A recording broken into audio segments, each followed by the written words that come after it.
after falling off a building. I reincarnated as a weak prince with a harem power-up system.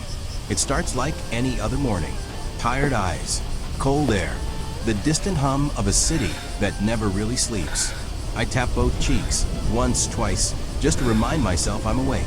It's past 7 in the morning on a weekend, and I'm already standing 20 stories above the ground, strapped into a harness, staring out at a skyline that doesn't care whether I live or die. My name is Austin, and this is my last day on the job. Not that I knew it then. I'd been running on fumes for weeks.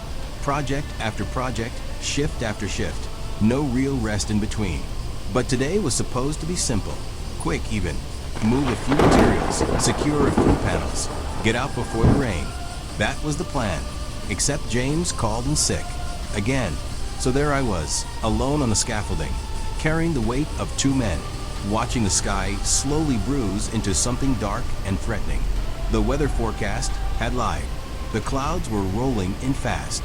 Below me, cars crawled through the streets like insects, and somewhere in the distance, a train rattled across the city like it had somewhere more important to be. I picked up my pace. The faster I moved, the sooner I could go home, the sooner I could finally rest. And then I stepped on the beam. It had a sticker on it. Neat, official, reassuring. Inspected. The kind of label that's supposed to mean something. The kind of label you trust with your life. The metal gave way instantly. No creak. No warning. No time. Just nothing. I didn't scream. I know that's not how it works in the movies. But this wasn't a movie. There was no dramatic slow motion. No last breath of wind against my face. One moment I was there, and the next, the world was gone. Dark, silent, over. And then my eyes flew open. My heart was hammering so hard I could feel it in my teeth.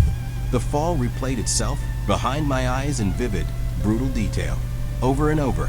The beam, the drop, the dark. How am I not dead?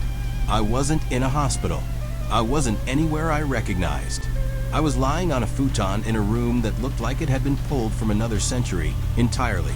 A porcelain vase in the corner, a small wooden stool, a scroll resting quietly beside me like it had been waiting. And the pain. God, the pain. Every breath felt like broken glass. My chest was being crushed from the inside. My organs, it felt like they were dissolving, like something had been eating me alive while I slept.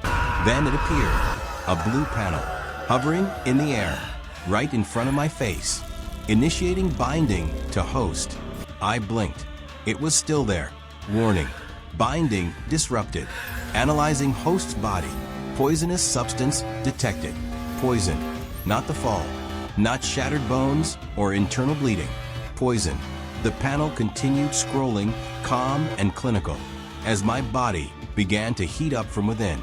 A warmth spread through me, slow at first, then all at once, like sunlight pouring into a room that had been dark for a very long time. The numbness dissolved. The crushing weight lifted. The pain that had been tearing me apart from the inside simply vanished, as if it had never existed. First skill acquired, poison purge. I stared at those words for a long time.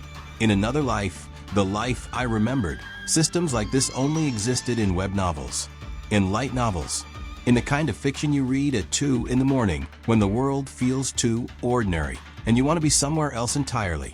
I never imagined I'd be living inside one. And then, as the system resumed its binding sequence, ticking upward 1% at a time, a wave of something else crashed over me. Not pain this time. Something stranger, deeper. Memory. Foreign memory. Someone else's life flooding into mine, like water rushing into a broken hull. I groaned under the weight of it, pressing my hands to my temples as an entire existence that was not my own settled into the space behind my eyes. When it was over, I understood. I had not survived the fall. Not really. I had woken up in someone else's body, a prince of all things, in a world that had no construction sites, no weather forecasts, no trains rattling in the distance. A world of swords, of magic, of exorcists and demons and creatures I had only ever read about. The city I knew was gone, and something entirely new, something vast and dangerous and impossible, had just begun.